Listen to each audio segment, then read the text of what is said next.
ఆయన ప్రైజ్ ఇస్తూ ఈ పిల్ల ఏం రాసింది మైక్లో చదివి వినిపించమనండి అన్నారు. అంటే ఆ పాప పేపర్ చదివింది. అందులో ఆమె ఏం రాసిందంటే, వాళ్ళ అమ్మగారు టీచరు, వాళ్ళ నాన్నగారు కూడా ఏదో ఉద్యోగం, ఆయనకి బ్లడ్ క్యాన్సర్ వచ్చింది, చూసుకోలేదు, ముదిరిపోయింది, 3 నెలల్లో చనిపోతారని చెప్పారు.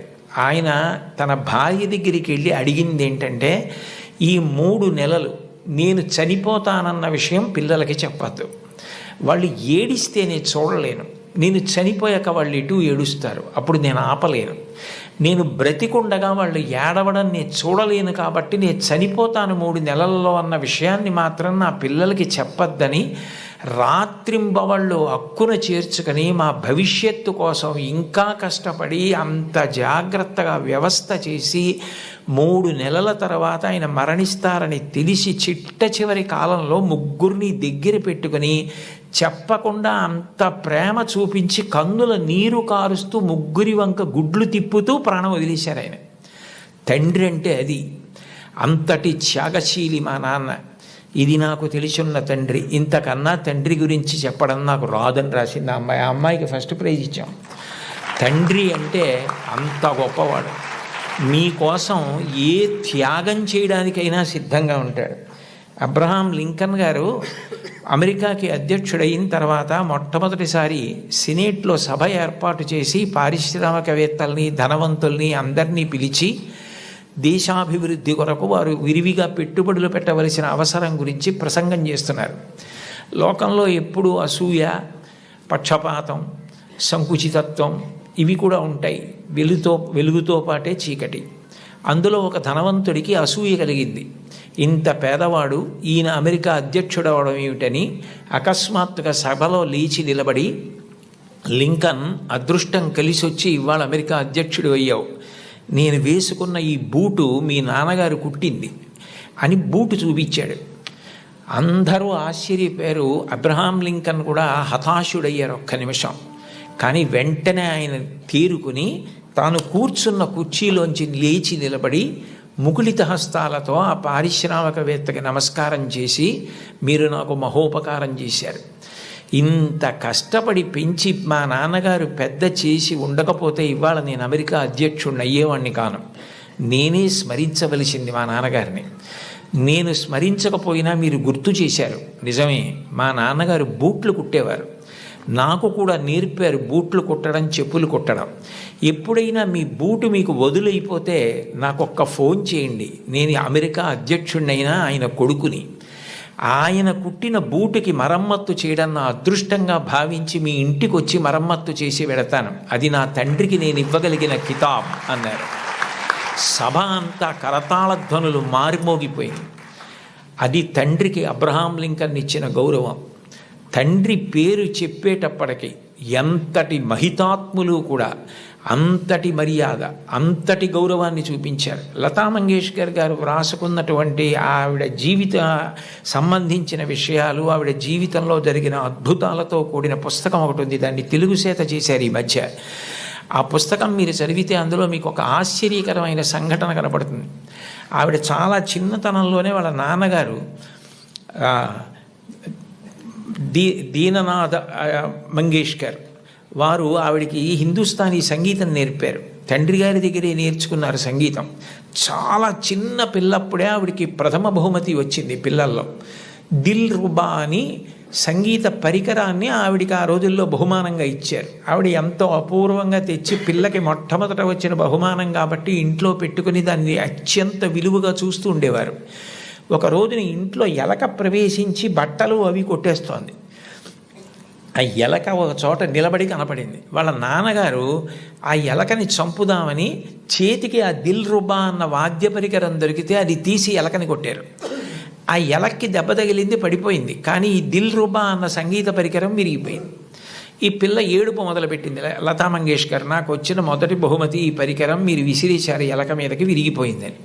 వాళ్ళ నాన్నగారి దగ్గరికి పిలిచి కౌగిలించుకొని ఆ పిల్లతో అన్నారు, చూడు, ఇట్లాంటి బహుమానాలు నీకు జీవితంలో పెద్ద పెద్ద ఇళ్ళు కట్టి పెట్టుకున్నా కూడా సరిపోనని వస్తాయి. బహుమానాల మీద నువ్వు ఆర్తిని పెంచుకోకు, నీలో ఉన్న కళ పెరగడానికి నువ్వు పరిశ్రమ చేయడం నిరంతరం చెయ్యి.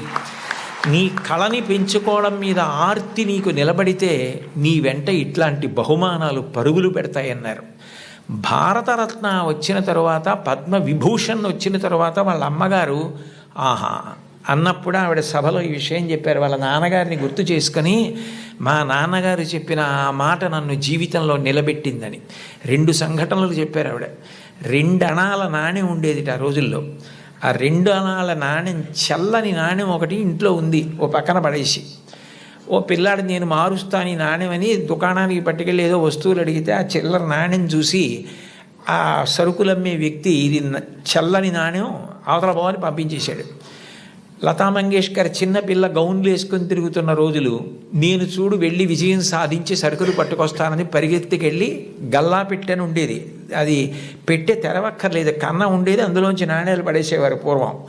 ఆమె వెళ్ళి ఇదిగో బేడ అంటే 2 అణాల నాణ్యం అనమాట, ఆ కన్నంలోంచి లోపల పడేసి కావలసిన వస్తువులను తీసుకుని వచ్చేసింది ఇంటికి. వస్తువుని ఆ పిల్లాన్ని చూసి, చూడు నువ్వు వెళ్ళి చల్లని బేడతో ఏం తేలైపోయావు, నేను తెచ్చానంది. ఆ మాట విన్నారు.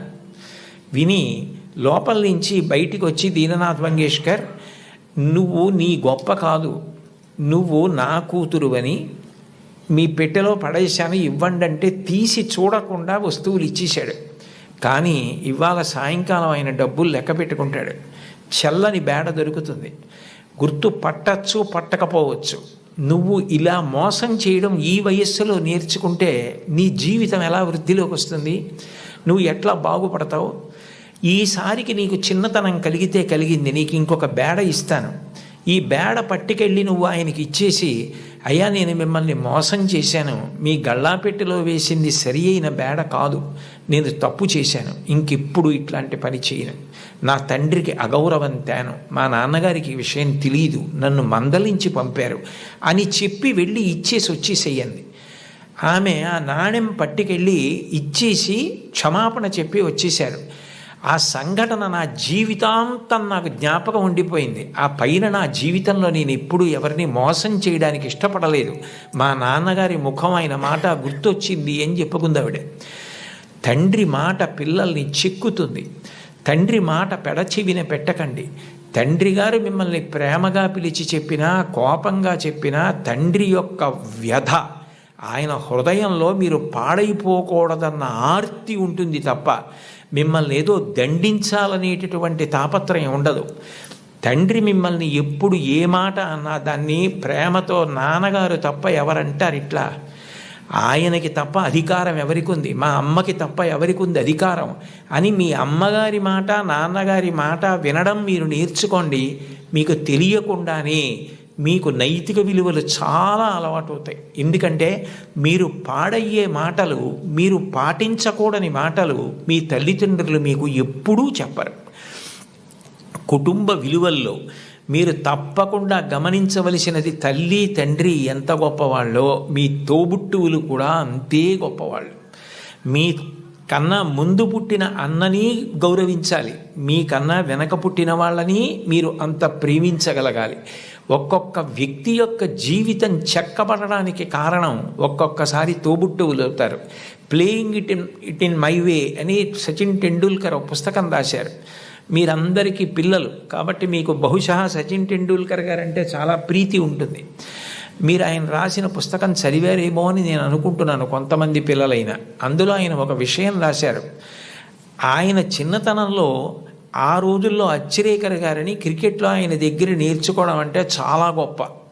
అచ్రేకర్ గారి దగ్గర క్రికెట్లో శిక్షణ పొందడం కోసం టెండూల్కర్ గారు వెళ్ళినప్పుడు ఆయన్ని తీసుకెళ్ళింది ఆయన అన్నగారు అజిత్. అచ్రేకర్ టెండూల్కర్ని నిలబెట్టి కొన్ని బాల్స్ బౌలింగ్ చేయించి ఏది ఆడు అన్నారు. అస్సలు సరిగా ఆడలేకపోయారు టెండూల్కర్. ఆడలేకపోతే వెంటనే గురువుగారు అచ్రేకర్ చూసి, అబ్బాయి ఈ పిల్లవాడు ఇంకా సరిపోడు, వచ్చే వేసంకాలం సెలవుల్లో తీసుకురండి అన్నారు. అన్నగారు అజిత్ పరిగెత్తుకుంటూ అచ్రేకర్ దగ్గరికి వెళ్ళి, కాదు కాదు, మా వాడి వ్యక్తిత్వంలో ఒక బలహీనత ఉంది, వాడు చాలా మొహమాటస్తుడు, సిగ్గు, భయం, బిడియం, మీరు చూస్తున్నారన్న బిడియంతో ఆడలేకపోయాడు.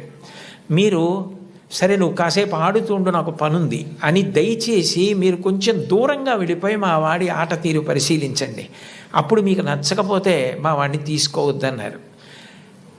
ఏమిటో ఈ పిల్లాడు ఇంత ఆర్తిగా చెప్తున్నాడు తమ్ముడు గురించి చూద్దామని అచ్చిరేకర్ గారు సరే అట్లాగే చేస్తానని, టెండూల్కర్ నువ్వు ఆడుతుండు నాకు చిన్న పనుంది మళ్ళీ వస్తానని దూరంగా వెళ్ళిపోయి చూశారు. అద్భుతమైన స్ట్రైట్ డ్రైవ్స్ కొడుతున్నాడు టెండూల్కర్ గారు. చూసి ఆశ్చర్యపోయినటువంటి అచ్చిరేకర్ తిరిగి వచ్చి టెండూల్కర్ని శిక్షణ ఇవ్వడానికి తీసుకున్నారు. అచ్చిరేకర్ చెప్పినటువంటి పాఠాలు, బంతిని ఎలా ఆడాలన్న దాని విషయంలో గురువు నేర్పినటువంటి మాట ఎంత పని చేసిందంటే టెండూల్కర్ మీద అలసట అన్నది లేదు. ఆఖరికి బంతేసేవాడు లేకపోతే మేజోడు సాక్లో క్రికెట్ బాల్ కట్టి తాడు కట్టి గడప మధ్యలో కట్టుకుని అటు ఇటు వెళ్లకుండా స్ట్రైట్ డ్రైవ్స్ కొట్టడం ప్రాక్టీస్ చేశారు వాళ్ళ మేనత్ ఇంట్లో. ఆ తర్వాత భారతరత్న అయ్యారు టెండూల్కర్. ఆయన గొప్పతనం ఎక్కడుందంటే టెండూల్కర్ది అంత గొప్పవాడై భారతరత్న అయిన తర్వాత, పార్లమెంట్ మెంబర్ అయిన తర్వాత గురువుగారు అచ్చిరేకర్ మరణిస్తే ఆయన వెళ్ళి పాడి మోసాడు టెండూల్కర్. అది గురువు పట్ల ఇవ్వవలసిన గౌరవం. తల్లి తండ్రి ఎంత గొప్పవారో గురువు అంత గొప్పవాడు. తోడపుట్టినవాడు అంత అక్కరకొస్తారు.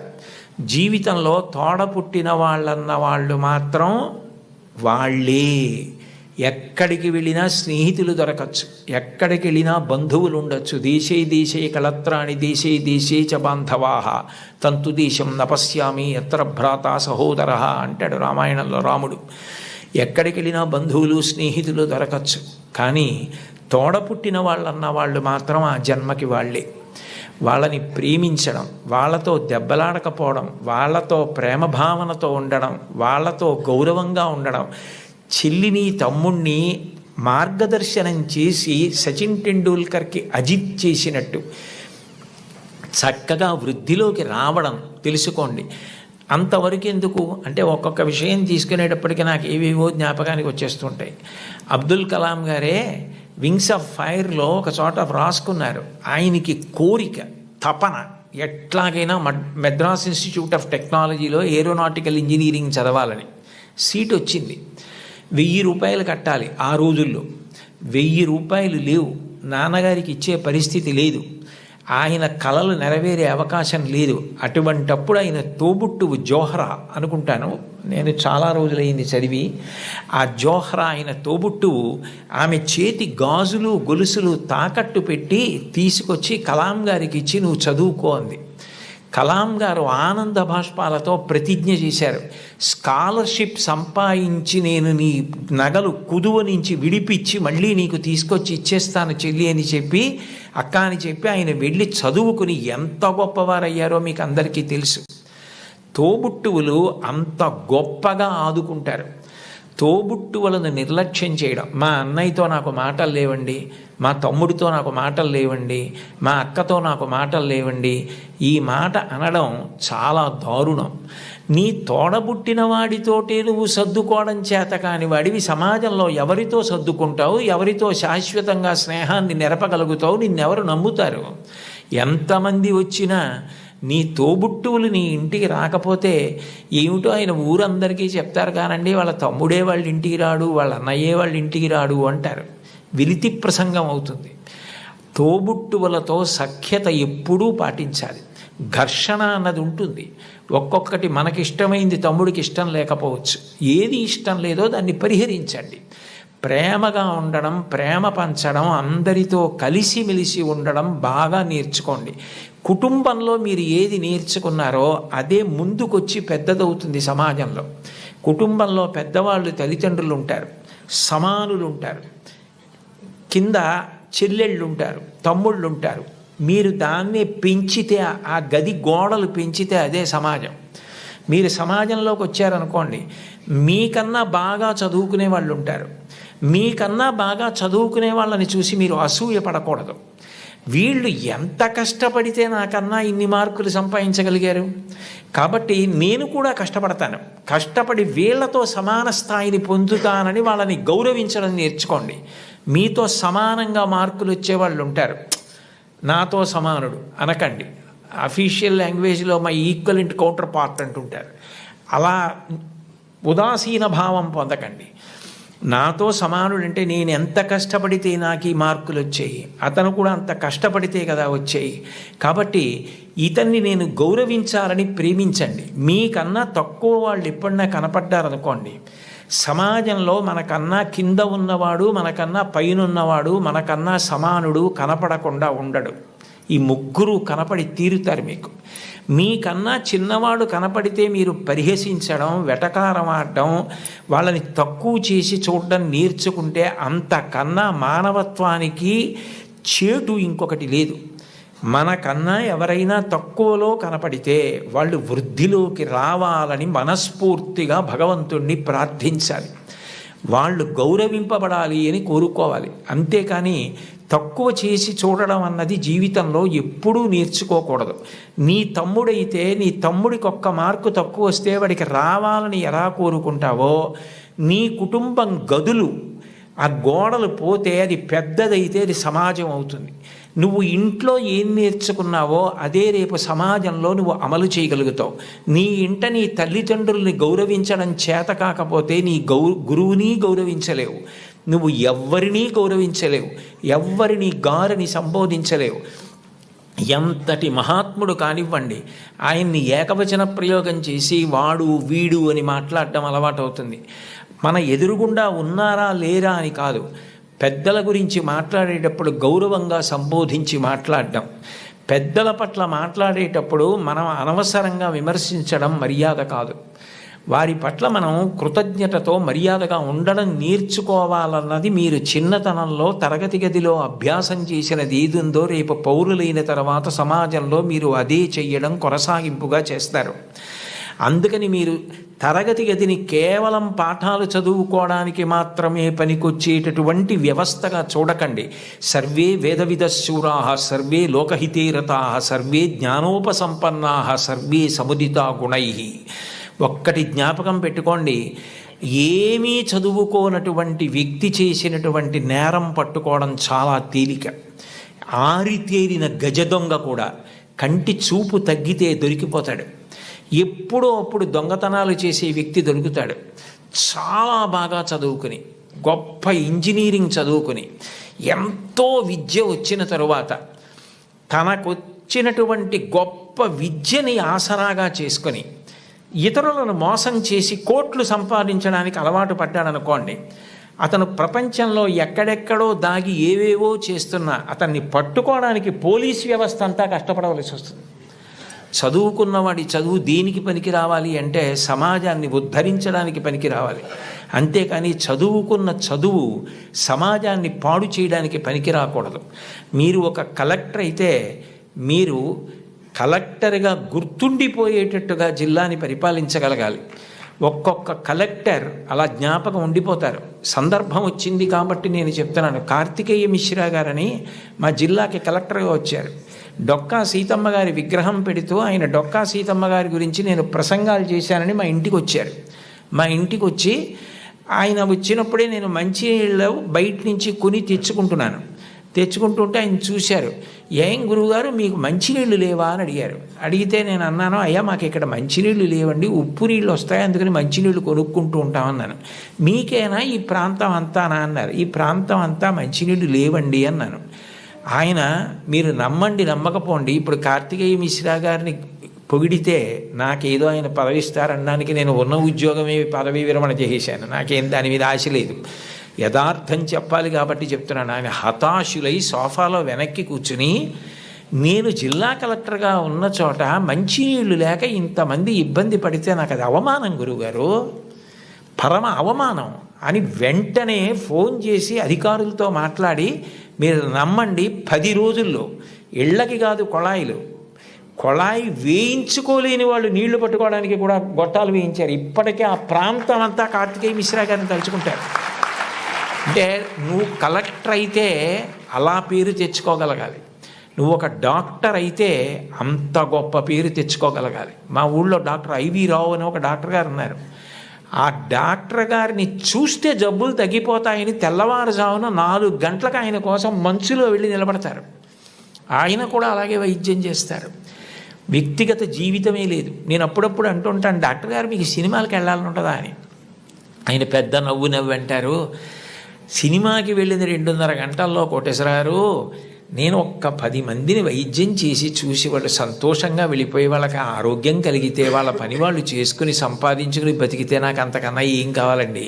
సినిమా ఇచ్చే ఆనందం కన్నా ఈ తృప్తి నాకు ఎక్కువ గురువుగారు. ఇది చదువుకున్న వాడికి అది లేకపోతే అనవసరం అన్నారు. ఒక డాక్టరు తన వృత్తి మీద తానే విసుక్కుంటే అది మనిషి బ్రతకవలసిన విధానం అంటే అది మోరల్ వాల్యూస్ అంటే. అది లేని విద్యకు అందం ఎక్కడుంది? అది పువ్వే, సువాసన లేకపోతే అందం ఏది? మీరు ఏది చెయ్యండి అది రావాలంటే మీరు కుటుంబంలో నేర్చుకోవాలి. గురువుని గౌరవించడం తప్పకుండా నేర్చుకోవాలి. గురువు లాంటి వ్యక్తి లోకంలో ఉండడు. ఎందుకనంటే అమ్మా నాన్న సంపాదించినది ఏదుందో అది అమ్మా నాన్న శరీరం వదిలిపెట్టేసిన తరువాత వీలునామా వ్రాసినా వ్రాయకపోయినా పిల్లలకి వెళ్ళిపోతుంది. కానీ ఒక గురువు సంపాదించినది ఏదుందో అది మాత్రం ఆయన కడుపున పుట్టిన పిల్లలకి వెళ్ళదు. అహరహం రాత్రనక పగలనక కష్టపడి అనేక గ్రంథాలు చదివి జ్ఞాపకం పెట్టుకుని దాన్ని జ్ఞాపకానికి తెచ్చుకుని తాను ప్రభావితుడై ఎవరైనా అడగగానే తాను చెప్పకుండా ఉండలేక గడ్డి తిని తయారు చేసుకున్న పాలని దూడ వచ్చి పొదుగులో గుద్దినంత మాత్రం చేత ఆవు పాలు విడిచిపెట్టేసినట్టుగా తాను ఇంత కష్టపడి నేర్చుకున్న విషయాల్ని లోకహితం కోసం చెప్పే గురువు ఉన్నాడే, అట్లాంటి గురువు లోకంలో దొరకడు. మీ టీచర్ గారి కన్నా గొప్ప వ్యక్తి ఉండడు.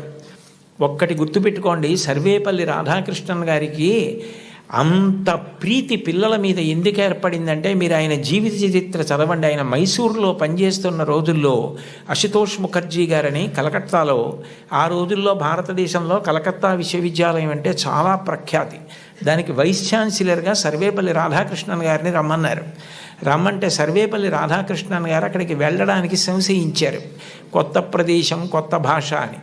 కాదు మీరు రావలసిందే, ఇక్కడికి వస్తే మీకున్నటువంటి విద్య ప్రపంచ ప్రఖ్యాతి పొందుతుంది, మీరు రావలసిందే అంటే ఆయన అన్యమనస్కంగా మైసూరు విశ్వవిద్యాలయానికి రాజీనామా చేసి కలకత్తా విశ్వవిద్యాలయానికి వైస్ ఛాన్సలర్గా వెళ్ళిపోతున్నప్పుడు సామానంతా సర్దుకుని వెళ్ళడానికి సిద్ధపడ్డారు. మీరు రాధాకృష్ణన్ గారి జీవిత చరిత్ర చదవండి, నేను అక్షరం అబద్ధం చెప్పట్లేదు, అవసరం నాకు లేదు.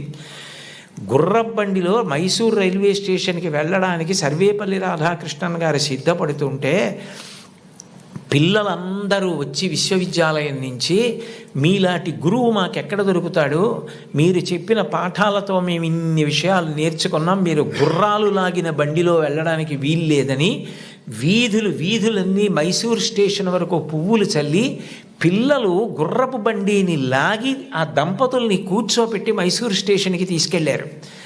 ట్రైన్ ఎక్కిస్తే రాధాకృష్ణన్ గారికి మైసూరు ప్లాట్ఫామ్ కనపడలేదు. అంతమంది పిల్లలు నిలబడి అశ్రుధారలతో ఆయన్ని విడిచి ఉండలేక ఏడుస్తూ ఆయనకి నమస్కారం చేస్తుండగా ట్రైన్ విడిపోతే ఒక ఉపాధ్యాయుడు పిల్లల మీద ఇంత ప్రభావం చూపించగలడనమాటని తన పుట్టినరోజుగా చేయవద్దని ఉపాధ్యాయ దినోత్సవంగా చేయమని తల్లి తండ్రి తర్వాత మీ భవిష్యత్తు గురించి అంత వెంపర్లాడే వ్యక్తి ఎవరైనా ఉంటే గురువు ఒక్కడే. అంబేద్కర్ గారు భారత రాజ్యాంగ నిర్మాత. తెల్లవారి లేస్తే ఆయన్ని స్మరిస్తాం. అటువంటి అంబేద్కర్ గారు భీమ్రావ్ అంబేద్కర్. నిజానికి ఆయన పేరులో భీమ్రావ్ అన్నది ఆయన పేరులోది కాదు.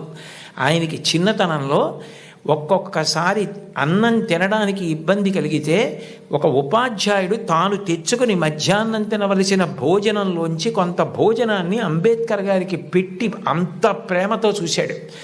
ఏ భీమ్రావ్ అన్న ఉపాధ్యాయుడు తనని అంత ప్రేమతో చూశాడో ఆ పేరు తన పేరులోకి కలుపుకున్నారు అంబేద్కర్ గారు. కలుపుకుని భీమ్రావ్ అంబేద్కర్ అని పెట్టుకున్నారు. మీరు కావాలంటే ఈ విషయాలు ఏపీజే అబ్దుల్ కలాం గారు ఇండామిటబుల్ స్పిరిట్ అని ఓ పుస్తకంలో ఎన్ని అద్భుత విషయాలు రాశారో అందులో ఇది కూడా ఉటంకించారు ఒకసారి ఒక సభలో. కాబట్టి గురువుని గౌరవించడం, అంబేద్కర్ గారిని గౌరవించడం అంటే అంబేద్కర్ గారు గురువుని ఎలా గౌరవించారు, టెండూల్కర్ తన గురువుని ఎలా గౌరవించాడు, గురువు పేరెత్తేటప్పటికీ ఈ దేశంలో ఎంత గౌరవాన్ని చూపించేవారు. ఎంఎస్ సుబ్బలక్ష్మి గారు చచ్చిపోతే కలాం గారు రాష్ట్రపతి భవన్ నుంచి చెన్నై వెళ్ళి నా తల్లి ఈ గడ్డ, నేను పుట్టిన ఈ దేశం, ఎంఎస్ సుబ్బలక్ష్మి ముగ్గురు నాకు తల్లు లేని పాడి మోశారు. అది సంస్కారం. వాళ్ళు చరిత్రలో మిగిలిపోయారు మహితాత్ములై. అంటే నేను చెప్పేది గురువుని గౌరవించడం అన్న మాట అంత గొప్పది. కలాం గారు అంత గొప్పవారయ్యారు. అంత గొప్పవారై రాష్ట్రపతి పదవి విడిచిపెట్టేసిన తర్వాత తిన్నగా పిల్లలకి పాఠం చెప్పడానికి వెళ్ళిపోయారు. ఈ దేశం పిల్లల గురించి ఆయనకి ఎంత ఆర్తో, మహానుభావుడు చిట్ట చివర గుండెపోటు వస్తుంటే కూడా పిల్లలకి మాట్లాడుతూ ఒరిగిపోయారు. అంతటి మహానుభావుడు పుట్టిన గడ్డ. అటువంటి కలాం గారు తన జీవితంలో అంత గొప్పవాడవడానికి కారణం ఒక గురువు అని రాసుకున్నారు. చిన్నప్పుడు కలాం గారు పాఠం వింటుంటే విమానం గురించి పాఠం చెప్పారు. శివసుబ్రహ్మణ్య అయ్యర్ అని ఆయన పాఠం చెప్పి పిల్లలందరిని అడిగారు, అర్థమైందా అని అడిగారు. కలాం గారు లేచి నాకు అర్థం కాలేదు అన్నారు. గురువుగారి దగ్గర ధైర్యంగా ఉండాలి. మీ అమ్మగారెంతో, మీ నాన్నగారెంతో, మీ గురువుగారు అంతే. వాళ్ళ తర్వాత మీ గురించి అంత ప్రేమ చూపించేది ఆయనే. మీరు గొప్పవారై మీరు వృద్ధిలోకి వస్తే అంత సంతోషపడిపోయేది ఆయనే. ఆ గురువుగారు అర్థం కాలేదా అన్నారు. ఇంకో 2-3 పిల్లలు లేచి అర్థం కాలేదన్నారు. సరే, అందరూ పిల్లలు సాయంకాలం సముద్ర తీరానికి రండి అన్నారు. రామేశ్వరంలో ఆ రోజుల్లో చదువుకునేవారు చిన్నప్పుడు కలాం గారు. రామేశ్వరం సముద్రపుటుడు ఉంది. అందరూ సముద్రపుటుడికి వెడితే ఒక పక్షి ఎలా ఎగురుతుందో, గాలిలో ఎలా వెడుతుందో, తిరగవలసి వస్తే కంఠం తోకని ఆధారం చేసి ఎలా తిరుగుతుందో, ఎలా దిగుతుందో పక్షిని చూపిస్తూ పాఠం చెప్పారు. అది ఆ పక్షిని చూస్తూ విన్న చిన్ని కలాం గారి మనసులో ఏరోనాటికల్ ఇంజనీరింగ్ మీద బీజాలు పడ్డాయి. వెళ్ళి గురువుగారిని అడిగారు, నాకు ఇలా అవ్వాలంటే ఏం చెయ్యాలని. నువ్వు ఏరోనాటికల్ ఇంజనీరింగ్ చదవాలి, మెడ్రాస్ ఇన్స్టిట్యూట్ ఆఫ్ టెక్నాలజీలో చేరాలి, నువ్వు బాగా చదవాలన్నారు. న్యూస్ పేపర్లు పట్టుకెళ్ళి, అది కూడా ఎక్కడో తీసుకుని కాదు, వెళ్ళిపోతున్న ట్రైన్లోంచి పేపర్లు విసిరేస్తే ఆ బండిల్ తీసుకుని న్యూస్ పేపర్లు సైకిల్ కట్టుకొని ప్రతి ఇంటికి పట్టుకెళ్ళి న్యూస్ పేపర్లు ఇచ్చి చదువుకున్నారు అబ్దుల్ కలాం గారు. మీలో చాలామంది పిల్లలకి తల్లిదండ్రులు తమ రక్తాన్ని డబ్బుగా మార్చి సౌకర్యాలు ఇచ్చి చదివిస్తున్నారు. మహాత్ముల యొక్క జీవిత చరిత్రలు చదవండి. కేవలం మీ పాఠ్యపుస్తకాలు చదవద్దని నేను అనను. మీ యొక్క పాఠశాలల్లో, గ్రంథాలయాల్లో ఆటోబయోగ్రఫీసు, బయోగ్రఫీసు పెట్టించుకోండి. మీ టీచర్స్ని అడగండి, ఎంత సంతోషిస్తారో. అంతవరకు ఎందుకు, ఇంకొకసారి ఏ నెల్లూరులోనో సభ చేసినప్పుడు తప్పకుండా నేను కూడా ఇలాంటి సభల్లో 1-2 జీవిత చరిత్రలు బహూకరించడానికి ప్రయత్నిస్తాను. ఎందుకనంటే అవి మనని చెక్కుతాయి. కలాం గారు అంత గొప్పవాడయ్యాడంటే ఒక గురువు కారణం. మీరు కలాం గారు వ్రాసుకున్న పుస్తకాలు చదవండి. ఆయనకి టీచర్ అన్న మాట వస్తే ఈ cannot resist himself without developing a single sentence into A paragraph. ఒక సెంటెన్స్లో చెప్పవలసిన దాన్ని పారాగ్రాఫ్గా చెప్పకుండా ఆయన ఉండలేరు.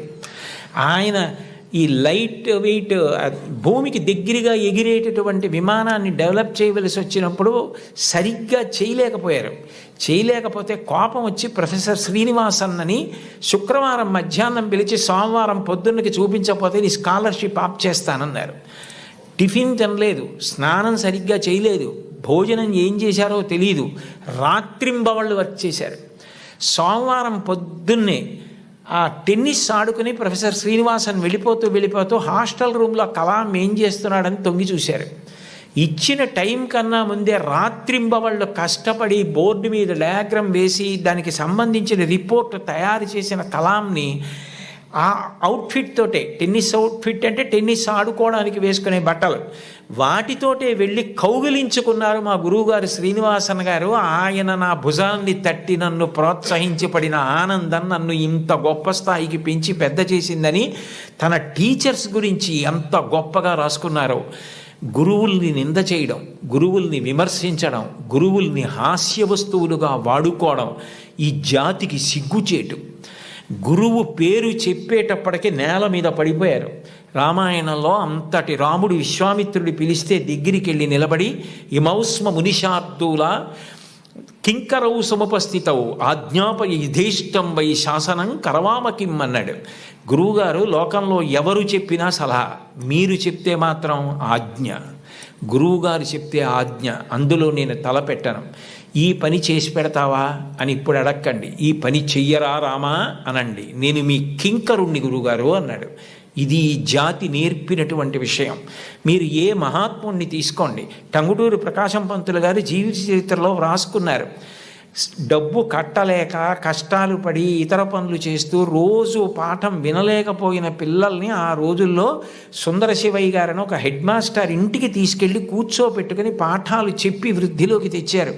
ఆయన కారణం నేను వృద్ధిలోకి రావడానికని రాసుకున్నారు. ఆయన నడక అలా ఉండేది, ఆయన ప్రవర్తన అలా ఉండేది, ఆయన పాఠం చెప్తే అలా ఉండేదని పక్కనే గుంటూరులో మాజేటి గురవయ్య పాఠశాల అన్న పాఠశాలలో నరసయ్య గారని ఆయన చెప్పిన పాఠాలు, ఆయన వ్యవహరించిన తీరు నన్ను అంత ప్రభావితుణ్ణి చేశాయని మహానుభావుడు ఆయన నోరి దత్తాత్రేయుడు గారు తన జీవిత చరిత్రలో రాసుకున్నారు.